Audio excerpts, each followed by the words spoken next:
Welcome back to another episode of Rock Boys Football. Mike Norvell, Florida State, continuing to work their way through spring practice. And I'll just put my hand up and say I've had an absolute blast talking this team during spring ball. I mean, you're hearing a plenty new additions from the transfer portal that are really starting to step up. You're starting to hear some early enrollee freshmen that are going to have a role for this Florida State team in 2025. There's a lot of new to this football team going into 2025, and it sounds like there's a lot of new that's kind of starting to emerge going into 2025. Now, we probably have to start this conversation Wednesday morning with the injury update to Hykeem Williams, right? Former five-star wide receiver, every Florida State fan. If you're listening to this in the spring, you know who he is. It sounds like it's a couple of months, a hand injury that's going to keep him on the shelf for a couple of months.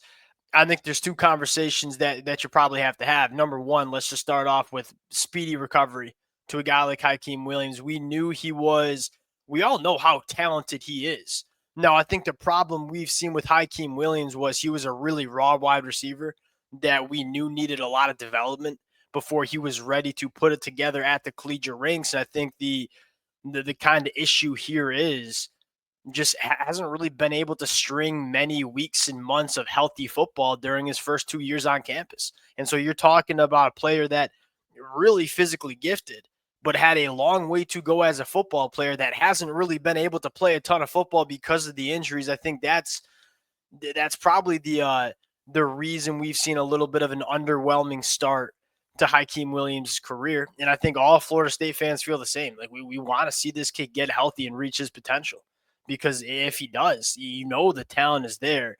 Now, the conversation I think a lot of Florida State fans want to have here is, what is the wide receiver room going to look like? Who needs to step up? And is this a position that Florida State needs to address now in that spring transfer portal window? Want to get into some of those conversations. Want to talk about some sneaky other players that are starting to emerge on this Florida State roster. Before we get into it, as always, the Florida State fans, I think most importantly, please let it fly in the comments section. This is, kind of an intriguing conversation where I think there will be a lot of Florida State fans that want one more wide receiver in the portal. But I'm guessing there's also going to be some Florida State fans that say, hey, we got some young talent that we think can play. And maybe you just rock with some of the young talent going into 2025. Would love to hear from you guys in the comments section. Thank you for all the support. It truly has been so fun talking this team, and the amount of support y'all have shown the boys has been amazing. Appreciate you guys. If y'all do enjoy the content, consider subscribing to the channel. Without further ado, let's get into it. Now, another kind of sneaky, disappointing injury, Tayshawn Gelsey. And I think I'm getting that last name wrong. I've been saying it wrong since he's been coming out of high school, so I'll have to fix that. Who's been having an awesome spring. And it sounds like he's got a real chance to play in 2025. He's also going to miss the remainder of spring. I think that's a little bit more precautionary. Like, he'll be back for summer workouts. He'll be ready to go in fall camp. You just want him 100% going into fall camp, especially given the fact he might play for Florida State in 2025. Now, does Florida State need a transfer portal wide receiver?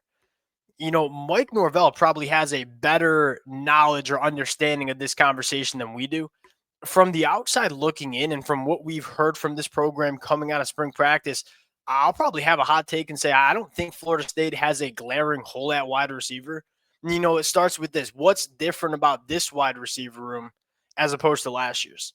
Last year, you didn't have any proven production, right? I mean, you were kind of putting all your eggs in one basket with a guy like Malik Benson. Like, can he be a wide receiver one for us? That obviously didn't happen. Going into the 2025 year, you got two names that can play because you've seen them play at the Power 4 level. Both Deuce Robinson and Squirrel White. They have both. I mean, Deuce Robinson has played well for USC the first 2 years. There's another gear for him to reach, and it sounds like Florida State likes what they have there.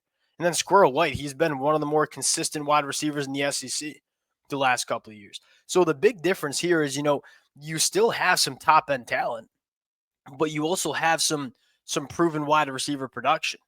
Now, the reason that I am it's not like I'm anti-wide receiver in the portal. Like, I certainly wouldn't complain if Florida State went out and grabbed one more guy that has some proven production at the collegiate ranks. I look at Elijah Moore going into year two. A guy that what you're hearing is the lights flickering. Can it come on? And now the problem when you add another wide receiver or two in the portal is you're taking reps away from Elijah Moore in fall camp. I want to pour into Elijah Moore because I think Elijah Moore has about as high of a ceiling as any player in the country at the wide receiver spot. We just need to put it together. You go out and add two more wide receivers in the portal, you're probably eating into the development that you see from Elijah Moore. You probably say the same thing for a guy like Javon Boggs, who has been awesome for Florida State. And the big difference between a guy like Javon Boggs and a guy like Hykeem Williams, Hykeem Williams was a guy that we knew was uber talented, really big body that can run pretty dang fast, was a really raw wide receiver that really didn't produce all that much at the high school ranks. His senior year, I believe he only had 18 catches for 350 yards. We were talking about a five-star body, five-star prospect that really hadn't produced that much at the high school ranks. Look at Javon Boggs. I mean, his junior year alone caught for over 1,500 yards. This is, in my opinion, maybe not the ceiling that Hykeem Williams has because Javon Boggs doesn't have that size speed combination. But in terms of a polished wide receiver that you know what you're getting, he's kind of ready. And he's got a thick frame. He's 200 plus pounds, 6'1", 200. My personal opinion here is I would like to see Florida State pour in to these young wide receivers. You have your two guys that can play, and Deuce Robinson and Squirrel White. We know we have some proven production. I want to pour in to the young talent that we have on this roster because I do think the future is bright for a guy like Boggs, for a guy like Tayshawn, for a guy like Elijah Moore. You talk about Florida State building back in the right direction. That is probably contingent on some of these younger wide receivers really reaching their potential. And especially as it sounds like you got a quarterback in Kevin Sperry, who is, for lack of better terms, lighting the world on fire as an early enrollee quarterback freshman. And so, yeah, Kevin Sperry's not going to play in 2025, but he could potentially be your guy in 2026. He could be a damn good quarterback in 2026. And you want to make sure you have the weapons around him.